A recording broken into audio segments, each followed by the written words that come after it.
L pharaoh जहाज जो समुद्र में गायब हो गया। अमेरिकन इतिहास का सबसे बड़ा समुद्री रहस्य। यह कहानी है 1 अक्टूबर 2015 की। एल फारो नाम का अमेरिकी जहाज समुद्र में यात्रा कर रहा था। एल फारो एक अमेरिकन मर्चेंट वेसल था जिसका डेस्टिनेशन प्यूर्टो रिको था। मगर हैरानी की बात तो ये थी कि यह जहाज कभी भी अपने डेस्टिनेशन पर पहुंचा ही नहीं, क्योंकि अगली सुबह 2 अक्टूबर को मियामी में कोस्ट गार्ड के पास एक इमरजेंसी कॉल आता है जिसमें कुछ ऐसा बताया गया कि जिसे सुनकर सबके होश उड़ गए। जी हाँ, उन्हें आवाज़ आई कि एल फारो गायब हो गया है, मगर कहाँ और कैसे। आखिरकार यह तो अपनी मंजिल पर सही सलामत आगे बढ़ रहा था। क्या इस जहाज को आसमान निकल गया था या समुद्र खा गया? आखिर क्या हुआ इस जहाज के साथ, चलिए जानते हैं आज की इस वीडियो में। एल फारो नाम का यह अमेरिकन जहाज 1 अक्टूबर 2015 को 33 लोगों के क्रू के साथ रवाना होता है। यह जहाज पूरी तरह स्टील से बना था और काफ़ी बड़ा भी था। 32,000 टन वजन और 240 मीटर लंबा। एल फारो एक कंटेनर शिप था। इसे अपनी सर्विस में आए हुए 39 साल हो गए थे, जहां इसने अलास्का की कॉम्प्लिकेटेड सिचुएशन में भी सफ़र किया था। 1 अक्टूबर 2015 को यह जहाज प्यूर्टो रिको के लिए रवाना होता है। इस समय पर एल फारो को एक अमेरिकन कंपनी ऑपरेट कर रही थी, मगर हैरानी तब हुई जब यह अपनी डेस्टिनेशन पर पहुंचा ही नहीं। यह पहले ही गायब हो गया। जैसे ही इस जहाज के गायब होने की न्यूज़ अमेरिका को मिली तो उन्होंने इसे ढूंढने के लिए मिशन शुरू कर दिया। बहुत ज़्यादा छानबीन करने के बाद फाइनली एल फारो की खोज सफल हुई। समुद्र में इन्वेस्टिगेटर्स ने एल फारो के बारे में कुछ ऐसा ढूंढ निकाला जिसने इस जहाज की सच्चाई खोल दी। जी हाँ, उन्हें हाथ लगा एक ब्लैक बॉक्स जिसमें आखिरी वक्त में क्या हुआ था इसकी रिकॉर्डिंग मौजूद थी। इन रिकॉर्ड्स के बारे में हम आपको वीडियो में आगे बताएंगे। फिलहाल आपको यह जानना चाहिए कि जब एल फारो गायब हुआ तब इसे कौन चला रहा था और आखिर ऐसा क्या हुआ कि यह जहाज समुद्र में गायब हो गया। बताते चले कि एल फारो की कमान 53 वर्षीय कप्तान माइकल डेविडसन के हाथों में थी। माइकल डेविडसन को इस फील्ड में अच्छा खासा एक्सपीरियंस था। इस जहाज में सेकंड ऑफिसर डैनियल रुडोल्फ थे। उनके साथ जैक जैक्सन भी जहाज पर मौजूद थे, जिन्हें इस फील्ड में 30 साल का एक्सपीरियंस था। यह जहाज 4 दिन के रूट पर निकला था। डिपार्चर के समय मौसम बिल्कुल साफ था, यानी कंडीशंस जर्नी के फेवर में थी। लेकिन जैसे ही यह जहाज अपने इनिशियल पॉइंट से 1130 किलोमीटर आगे बढ़ता है तो वहां से इसे एक भयंकर तूफान का सामना करना पड़ता है। दरअसल अमेरिका के ठंडे इलाकों में आमतौर पर नवंबर के महीने में हैरिकेन आते रहते हैं, लेकिन 1 अक्टूबर 2015 को जो तूफान आया वह 3rd कैटेगरी का था। सुबह के समय यह तूफान समुद्र की लहरों में उठता है और धीरे धीरे इसकी स्पीड बढ़कर 185 किलोमीटर प्रति घंटा हो जाती है। यह बहुत ही पावरफुल और डेंजरस रूप ले चुका था। एल फारो पर मौजूद क्रू मेंबर या फिर माइकल डेविडसन को इसके बारे में भनक तक नहीं थी।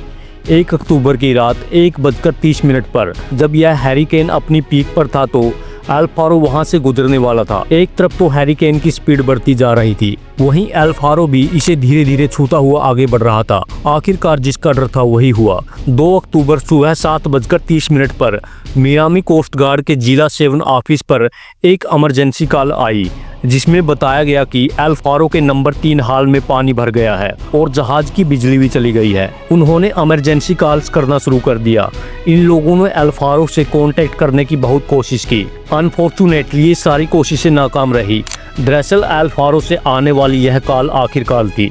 इसके बाद किसी का भी उसे कोई संपर्क नहीं हो सका, यानी वह उस कॉल के बाद से ही समुद्र में डूब चुका था। कोस्ट गार्ड एल फारो को ढूंढना शुरू करते हैं, लेकिन समुद्र का यह तूफान अब और भी भयानक रूप ले चुका था और इसकी स्पीड 222 किलोमीटर प्रति घंटा की हो गई थी। अब जरा सोचिए, इतनी भयंकर तूफान के बीच में कोई भी रेस्क्यू ऑपरेशन स्टार्ट करना खतरे से खाली नहीं था। यानी कि यह तो वह बात हो जाती न कि एल फारो तो डूब ही गया, उसे बचाने के चक्कर में एक और जहाज डूब गया होता। इस रिस्क को न लेते हुए एल फारो को अगली सुबह यानी कि तूफान के थम जाने तक का वेट करना ही सही समझा। फाइनली 2 अक्टूबर को एल फारो के लिए रेस्क्यू ऑपरेशन चलाया गया जब इस तूफान की स्पीड 160 किलोमीटर प्रति घंटा हो गई थी।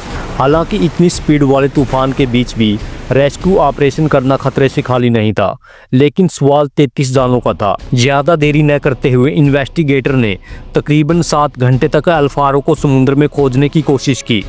ये लोग एल फारो को वहां पर ढूंढ रहे थे जहां उसने आखिरी बार कांटेक्ट किया था, लेकिन इन्हें एल फारो का कोई सुराग नहीं मिला। इस मिशन को ऑपरेट करते हुए कई प्लेन पूरी तरह से डैमेज हो गए, मगर अपने मिशन में इन्हें कामयाबी नहीं मिली। 2 दिन बाद हैरिकेन पूरी तरह से शांत हो गया तो रिसर्च का एरिया बढ़ाया गया। लगभग 6 रेस्क्यू शिप्स बुलाए गए और 4,77,000 स्क्वायर किलोमीटर के दायरे में एल फारो को खोजने की कोशिश की, लेकिन सब यूजलेस रहा। एल फारो को समुद्र में खोए हुए 2 दिन हो गए थे, लेकिन तभी रेस्क्यू ऑपरेशन करते हुए एक कोस्ट गार्ड को प्लेन से समुद्र में मलबे जैसा कुछ नजर आता है। जब उसे बाहर निकाला गया तो पता चला कि यह एक ब्लैक बॉक्स है जो कि एल फारो का है। इस डेंजरस तूफान के बाद अब यह तो आइडिया लग ही गया था कि 3 दिन बाद एल फारो का मलबा मिलना इस बात को फिक्स करता है कि इस पर मौजूद कोई भी लोग अब जिंदा नहीं बचा है, न तो यह जहाज और न ही क्रू मेंबर्स। सब इस तूफान की भेंट चढ़ गए थे। लगभग 3 हफ्ते बाद नेशनल ट्रांसपोर्टेशन सेफ्टी बोर्ड के इन्वेस्टिगेटर थॉमस राथोरोथी ने न्यू ऑपरेशन स्टार्ट किया। उन्होंने जहाज द्वारा भेजे गए लास्ट इलेक्ट्रिकल सिग्नल के बेस पर उसकी लोकेशन का पता लगाने की कोशिश की। स्टार्टिंग में तो उन्हें कुछ नहीं मिला, लेकिन एक दिन अपाचे की सोनार ने समुद्र में लगभग 4500 मीटर की गहराई पर कुछ बड़ा सा देखा। जब करीब जाकर देखा तो पता चला कि यह बड़ी सी चीज और कुछ नहीं बल्कि एल फारो ही है। यह जहाज बिल्कुल सही कंडीशन में समुद्र की तली में मिट्टी में दफन हुआ था, लेकिन हैरानी की बात तो ये थी कि इसके ऊपर न तो उसका सामान था और न ही क्रू मेंबर्स की डेड बॉडी। अब एक्चुअल में लास्ट टाइम पर इस जहाज के साथ क्या हुआ था, यह पता लगाने के लिए इसकी वॉइस डाटा रिकॉर्डर को ढूंढना जरूरी था, क्योंकि इसमें एल फारो के क्रू मेंबर्स के बीच हुई सारी बातचीत रिकॉर्ड हुई थी।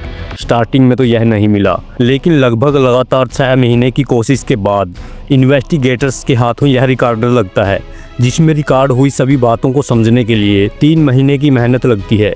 इस बातचीत में एक क्रू मेंबर कप्तान के बारे में बात कर रही है। वह बता रही है कि 33 किलोमीटर आगे समुद्र में तेज तूफान आया हुआ है, लेकिन कप्तान इस बात को मानने के लिए तैयार नहीं है। वह कह रहे हैं कि इसकी स्पीड ज़्यादा नहीं है और हम यहाँ से आसानी से निकल जाएंगे, जबकि क्रू मेंबर्स उन्हें रास्ता बदलने की सलाह देते हैं, लेकिन वह किसी की नहीं सुनते।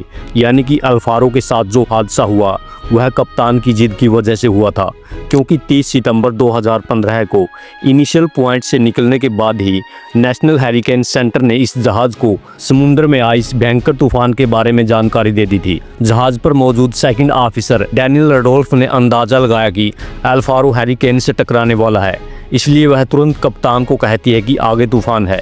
मगर कप्तान इस तूफान को हल्के में ले लेते हैं, जबकि अगर वह चाहते तो यहीं पास में मौजूद किसी आइलैंड पर तूफान के रुकने का इंतजार कर सकते थे, लेकिन उन्होंने ऐसा नहीं किया। कप्तान की क्रू मेंबर्स की बात न मानने का नतीजा उन सभी की जान का दुश्मन बन गया। जरा सोचिए, अगर कप्तान क्रू मेंबर्स की बात मान लेते तो तूफान की दिशा में जहाज को न ले जाते तो आज एल फारो के साथ साथ 33 लोग जिंदा होते। वैसे इस कहानी के बारे में आपकी क्या राय है, कमेंट करके जरूर बताइएगा।